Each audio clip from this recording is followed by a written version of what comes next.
আমাকে চিনিস না? তুই জানিস আমি কে? তুই জানিস আমি কে? ও দাদা, কে আপনি?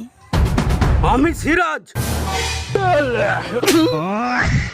সালা, তুই জানিস যখন তুই সিরাজ, তাহলে তুই ওকে জিজ্ঞাসা করছিস কেন? কিন্তু ও জানে না আমি ওর সঙ্গে কি করতে পারি। কি করতে পারিস তুই? আমি ওকে দিনের বেলা চাঁদ দিয়ে খেয়ে দিতে পারি। এই মেঘলা আকাশে তোর নানি চাঁদ লাগিয়ে রেখে গেছে। আপনি কে বলুন তো, শুধু শুধু আমাকে মারছেন? আপনাকে আমি এক চড়ে 7 ঘাটের জল খাইয়ে দিতে পারি।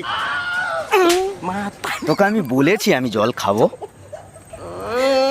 দাদা, দাদা আমার ভুল হয়ে গেছে দাদা, আপনি যান যান। হ্যাঁ, তুই জানিস আমি কে? তুই জানিস? তুই জানিস না আমি কে? তুই জানিস আমি কে? তুই জানিস?